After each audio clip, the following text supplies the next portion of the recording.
My dad skipped mom's funeral because his girlfriend said so. My dad didn't attend our mother's funeral, even though they remained friends after their divorce. But I only found out the real reason why after everything that happened. Let me back up a bit. My parents got divorced years ago, but they stayed on good terms. When mom got sick earlier this year, dad was still in contact with her. He even offered to drive her to some medical appointments. Even after all those years, they maintained a friendship. But when she passed away, I called him that same morning to let him know through one of his kids, not through someone else. I told him the funeral would be that weekend and asked if he'd be coming. He said he would try, but later he called back to tell me he couldn't because Carla, his girlfriend, didn't think it was appropriate. At first, I thought he meant she was sick or something.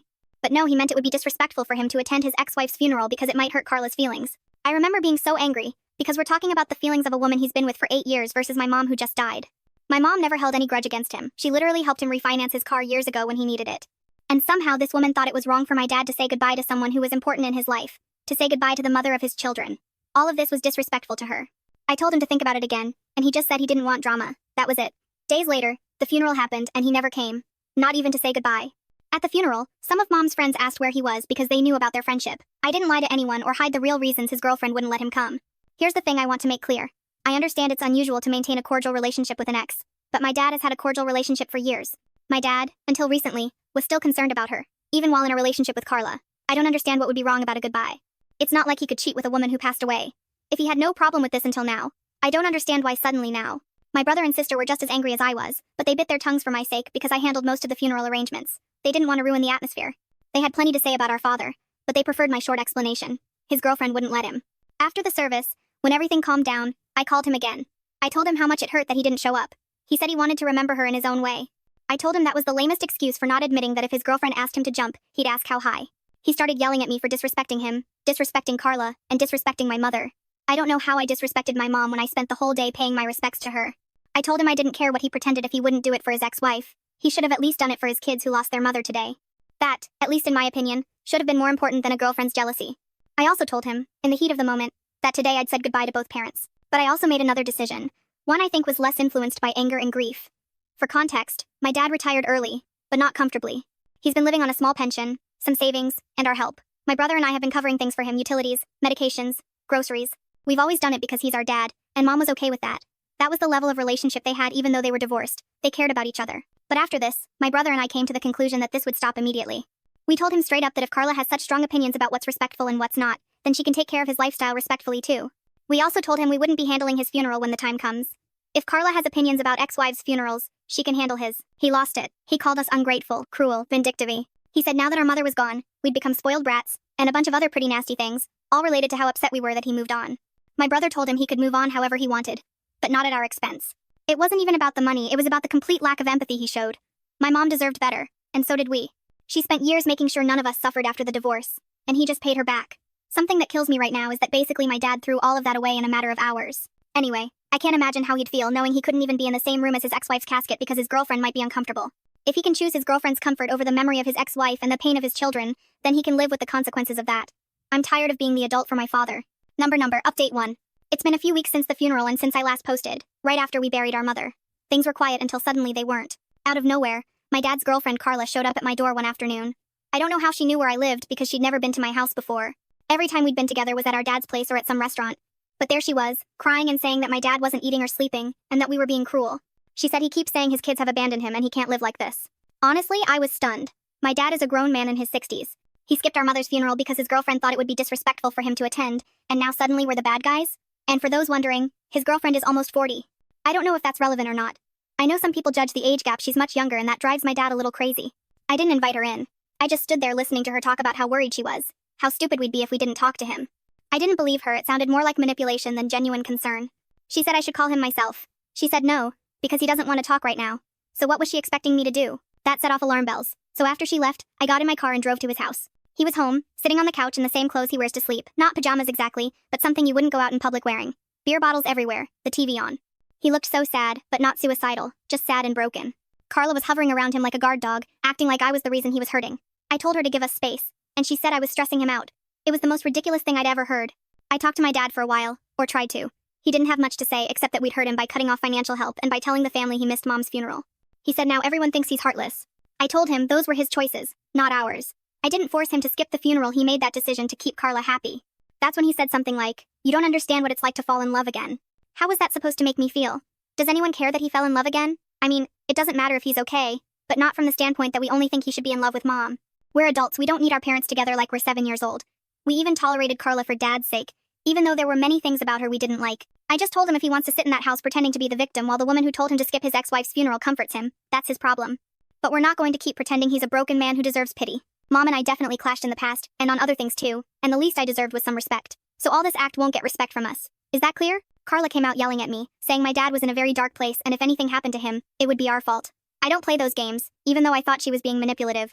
So I told my brother what she said, and we decided to do a wellness check. When the police went, he was fine. Drunk maybe, but fine. They asked him why they were there, and I guess that embarrassed him. Carla called me afterward saying we crossed a line and invaded his privacy. This is the stuff that makes us dislike Carla so much. She tells us our father might hurt himself, and at the same time gets mad when we do something about it. She wants us to forgive him and act like loving children around him, but that's not going to happen. At least we care enough to actually do something, rather than just let him suffer. Well, let him. News traveled fast. Our uncle, my dad's brother, heard about the wellness check and told me he'd take care of it. Apparently Carla was worried enough about my dad to talk to other family members too. That's why I think this is all an act of manipulation. Or Carla is a very dramatic woman. Because instead of talking to his friends and family about what's really going on with my father that we're his kids, she's using this as a way to make us feel guilty. When really, he's like this because of her. I know deep down he must also feel bad for missing the opportunity to say one last goodbye to our mother. My sister has been quiet through all of this. The only thing she said about it is that she's also living through the grief of our mother and can't take care of our father right now. My sister is angry, but she pretends she's not. She's always been that way. She's always hidden what she feels a bit, but she's my sister and I really know what she thinks. I know she's angry with our father, but she's more angry with Carla about this. At least we're at peace knowing that doing this helped the rest of the family keep an eye on our father. Our uncle, just like Carla wanted. Only that doesn't help Carla and our father manipulate us. Number. Update 2. Some time has passed since the last time I posted about my personal story. What I expected was that we'd all move on with our lives, facing our decisions. But some things came out that changed how I see everything, and I think it's fair to write them here after so many people have invested their time in responding to my posts. Though I should say our, because even though my siblings don't post, they're as involved as I am. After the wellness check incident, things stayed quiet for a while. We didn't hear too much from my father, and through family we knew he was better. Carla sent a couple of guilt trip texts saying things like he hasn't been the same since you turned your backs on him, but it was Carla being Carla. We simply ignored her, which is what I did. We all agreed to keep our distance. Then last week I went to see my aunt, my mom's sister, because she wanted help with some of mom's old things. While we were sorting through photos and memories, she asked if I'd talked to dad lately. I said no, not much. And she just let out one of those sighs that tell you they've been holding something back. That's when she told me what I think she'd been suspecting for a while. Dad and Carla were seeing each other before the divorce. At first I didn't even react. I just sat there stunned. I think my aunt was expecting a different reaction, but that was my reaction. I don't think there's a right reaction to something like this. She said mom had confided in her years ago that she figured out dad was sleeping with someone from his office. And yes, it was Carla. Mom didn't tell us because she didn't want more drama. She was going to divorce our father anyway, and for everyone's sake, she maintained a cordial relationship that later turned into friendship. Not that she'd forgiven him, she just didn't want us caught in the middle of it. Apparently, she made my aunt promise not to tell us unless there was ever a reason we needed to know. I think all of this qualifies as a reason to know. So that whole story about how we just drifted apart that dad used to tell everyone was a lie. Mom had already been his friend even after everything. She let him come by for coffee or dinner. She let him talk about us, his kids. She even asked us to help him with money when he retired early because she said he'd always been a good father and didn't deserve to struggle. Now, some of you might think my mother was foolish for not saying anything, for hiding all this about my father. But our mother only had love in her heart. That's why her funeral was full of people who loved and respected her for who she was. Sure, she had her share of people who treated her wrong, like our father. But at the same time, that served as karma for my father. Because the people who couldn't stand him weren't at the funeral either. Just like he wasn't there. That's why he stayed away that day. Now, I can't stop thinking about her sitting through all of that, knowing she'd been cheated on and being cordial with him for the sake of her kids, still calling him when he was sick, still forgiving him. And then he couldn't even show up at her funeral because his girlfriend was uncomfortable. I don't even know what to call the feeling I have. It's not just anger. It's like disgust mixed with shame because part of me feels stupid for ever defending him. I went to confront him the next day. I didn't tell anyone because I didn't want my brother and sister to convince me not to do it. When I arrived, Carla answered the door and immediately gave me that fake surprised look like she couldn't believe I was there. She said dad wasn't feeling well and I'd better leave. He looked surprised but not sick, just tired. He tried to start by saying he didn't want more drama. I said it didn't matter what he wanted, drama was coming back because of him. I told him I knew about him and Carla before the divorce and that he owed at least some honesty after everything mom went through. He didn't deny it, just said things were complicated, he wasn't happy, and our mother also wanted out of that marriage. Which might be true, but we can never ask mom about it now. Anyway, it didn't make anything about Carla better. Because on top of being the mistress, now she's jealous of a dead person. Carla started to intervene because apparently I wasn't going to sit there and listen to what a good man he was being mistreated by me. I don't know how I had the strength not to laugh or punch her in her stupid face. Everything was bad enough without also hearing her say that people make mistakes and I shouldn't use that to hurt my father. She was so condescending that I didn't even respond to her. It's like my brain decided she was just a simple rock, something worthless that didn't deserve my time to respond to. Dad got defensive, started raising his voice, saying mom wanted to fight too. I told him maybe so, but I'm also sure mom didn't want him sleeping with another woman either. He said some more things, But for me, the conversation was over once I got the confirmation. When I got home, I told my siblings. My brother was even more furious and couldn't hide his anger. My sister took the news hard. We agreed to stop pretending he's just disoriented under Carla's influence. He made his choices.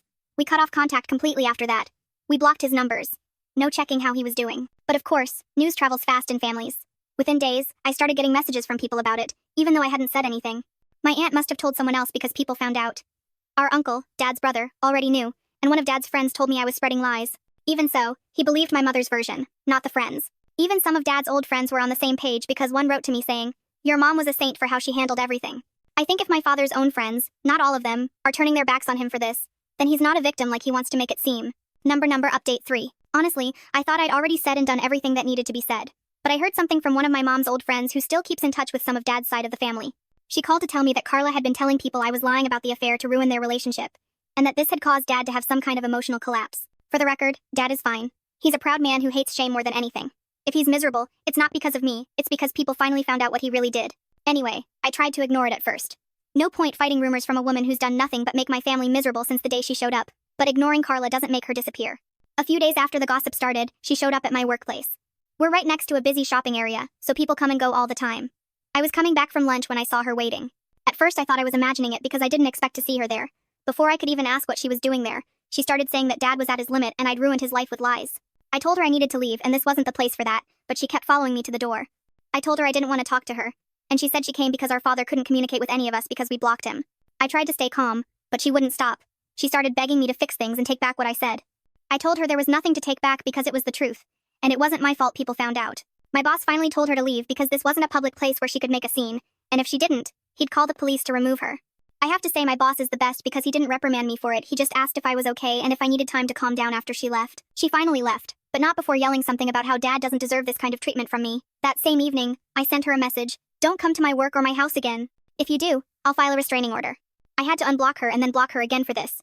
Since I was still getting messages from people who thought I was lying, I decided to make a post. I'd kept all of this private until now, but Carla makes it difficult when she's going around lying about what happened. I didn't have proof of what happened, so I didn't write it like it was absolute truth. I wrote something like, "My father confessed to having an affair with his current girlfriend, the same one who prevented him from attending the funeral.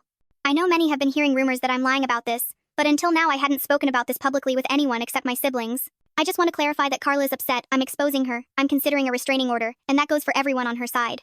Like my siblings, we've decided to cut my father out of our lives because of this news. The rest of you are free to do what you want with this information. But please, we ask that you stop bothering us about it. We don't want more stalkers like Carla coming to our workplaces." I think I got a good reception on this because the messages stopped and many people reacted positively in the comments. Within a few hours, Carla responded to everyone on her social media. Her response was a message where she said she appreciated everyone respecting their privacy, that she and Dad only got together long after the marriage ended, but she understood how rumors could spread beyond reason. It was manipulative as hell. She even tried to paint me as someone grieving and confused, as if I'd imagined it all. And the privacy thing, I don't even know what to say. She was the one who decided to make all this bigger. If it weren't for her, my aunt wouldn't have told me about my mother's secret. I have to say her post had the opposite reception of mine, with people reacting negatively. My father sent me an email, which is the only place I didn't expect to hear from him and hadn't blocked. He was furious, writing everything in all caps. He said I destroyed his reputation, that people were calling him a cheater and a coward, and I had no right to bring up the past. He also said he wanted nothing to do with ungrateful kids. My father and Carla created this whole situation themselves, and now they're in shock about the consequences. Number update 4. 6 months have passed and I'm back once again for an update. We haven't been in contact with my father all this time, and other family members who were a bit worried about him at first haven't either after the last incident. My brother tried to communicate just once to check if he was okay. Carla answered and told him Dad didn't want to talk to anyone who disrespected him. Well, they had an unpleasant conversation on the phone where my brother told Carla a few things, many of which she deserved, because she's responsible for isolating my father from everyone, even though our dad is also to blame for it. What little we know now is through third parties who have some contact, that is, what Carla allows them to have. Now they're inseparable. She goes everywhere with him. She manages his medication, even posts little updates about his life on social media. I suppose that's to keep up appearances because, according to what people see, he barely leaves the house. We heard a rumor that his health is getting worse, but I doubt anyone who isn't her really knows. When his doctor tried to schedule a home visit last month, she canceled it and told him they'd see another professional. I don't know if they did. You can feel sorry for him because she's ruining his life, but knowing he's a grown man making his own decisions, we also know he allows Carla to have that much power over him. It's strange to think about it, a man who used to insist on doing things his own way, now letting someone else speak completely for him. Carla has kept us away, and after the town settled down, she hasn't mentioned us again. Neither have other people, at least not to use pity as manipulation to get us closer to our father. They've just been telling us things like updates on how he's doing and such. I know some people think I should have been a good daughter, quote unquote, worrying about my father's mental and physical health. But I did that for years, and that's how our father repaid us. The only thing we asked was for him to attend the funeral, and he couldn't even do that. The infidelity part was what sealed the deal for us. Now, knowing everything, he always put his happiness, which indirectly is Carla's happiness, above other things. He did it to his marriage, and he did it above his children. I hope that gives him enough happiness that he doesn't miss us. I don't think he does either. In other news, last week was Mom's birthday. My siblings and I and some of her friends met at her favorite beach. We'd been holding on to her ashes. We'd had them for a while because none of us could agree on what to do with them, and we finally let them go. She'd left instructions about what to do with them, but we knew she loved that place. Afterward, we went to the pier and ended up talking about all the memories we had. My brother mentioned how she used to hum while cooking, even when she was mad at us. My sister remembered how she'd stay up late helping us with homework when she was exhausted after a long day. There were many stories from her friends from before we were born. It was a sad but also happy day. Sometimes I think about what will happen when he passes. If Carla expects us to show up to handle funeral arrangements like we said we wouldn't, I've made my peace with that. It sounds harsh, but there's nothing I'd do for him now. The man who raised me isn't the same man living in that house. Number, update 5. It's been about 4 years since my last update about my story. I don't know if people remember who I am on this sub, but you can see my posts on my profile, so I won't do a long summary here. The short version is that my father didn't attend my mother's funeral because his girlfriend, who he cheated with, forbade him. That last part, about the cheating, became clearer over the last few years, because even though we had no contact, there were always people around to tell us things, like how Carla, who's what we called his girlfriend then wife, yeah, that's a whole story, kept isolating him from everyone. For example, friends who used to maintain some contact with him and would stop by for a beer were cut off. They'd go over on any Thursday to sit on the back patio with my father for drinks and conversation until they were greeted by Carla, who'd tell them Dad couldn't see them that day. She did this until they got tired of trying. She even answered his phone for him. They also got married. From what we know, it was to protect his assets in case he passed away. Also, to make some things easier in case he got sick and needed help from someone close. She said his family, not us, but his brother and other people who were close, wouldn't be able to decide on his treatment. Something that finally happened because my father got sick a couple of months ago and was in and out of the hospital for about a week before he finally passed away. I think it's important to have read my previous posts because at one point I told my father I wouldn't attend his funeral, which later became true, as we confirmed. We know not many people attended the funeral, just a few friends. And through these friends we learned that until that moment, Carla was quite overprotective of him. Of course, everything Carla did had one objective: to keep my father's money. But between hospital bills and the second mortgage on his house, there wasn't much left. We didn't expect to get anything from our father, but we know Carla didn't end up with too much either, if that's what she was after. Which I'm pretty sure it was. It's a sad ending because a person died. But at the same time, this person stopped being our father a long time ago, all because he let himself be manipulated. This isn't just blaming Carla, it takes two to be manipulated, and my father played that game very well. So no, we're not sad. Or at least not as sad as if we'd lost a father. We grieved a long time ago when we stopped having one because of his own ego or whatever it was. Number, update 6. We sued the hell out of Carla because, well, she's awful. I said before that she wouldn't inherit much, and that's how it was. The house was full of debts, and the new mortgage appeared out of nowhere because my father was very ill. So if she wanted to keep it, she'd have to take over the payments to the bank. The bank ended up taking it. More than that though, there was no savings, no money, just some personal items. So she was angry with us because by cutting him off, somehow he ended up very poor. Not that he was living in poverty, below the poverty line or anything like that, but it also wasn't our fault that he decided to retire the way he did. Carla didn't see it that way and decided to post on social media saying our father died alone because of us. Of course, having isolated him from everyone, even those who didn't care that he was unfaithful, that didn't seem to be a problem. So with the help of some people Carla had isolated, despite them being worried about our father's health, we filed a complaint. The complaint didn't go beyond a fine since our mother had apparently already died, but it did leave his will null and void. Not just the marriage itself, but my father's assets, or the few that remained, were awarded to his children. The house was repossessed by the bank, and I think I speak for all three of us when I say nobody wanted it enough to keep it. And as for the personal items, even the ones that had some value, we gave them to my father's brother. I don't know what he did with them, whether he kept them or sold them. I don't even know if we filed the complaint looking for this. It was more to give Carla a bit of what she deserved and make sure she didn't walk away from this either. We don't know anything about Carla now, and we're not interested, to be honest. But if she thought she was leaving my father's marriage with some kind of fortune, I think she was wrong. She left with empty hands and a fine, that's what she got. From my end, that's all. I should mention the prosecutor showed that she'd been isolating our father to get a financial benefit from him, which wasn't that beneficial after all. What the prosecutor could never prove was that she directly caused his death. She always got him medical attention, even if minimal. We could have sued for damages too, but that would be a very remote possibility of success. First, she doesn't have much, at most her own debts. And second, we weren't trying to avenge our father. I think I've made it clear many times that he brought this on himself. All we wanted was for that woman to stop dragging us into her drama, and we accomplished that.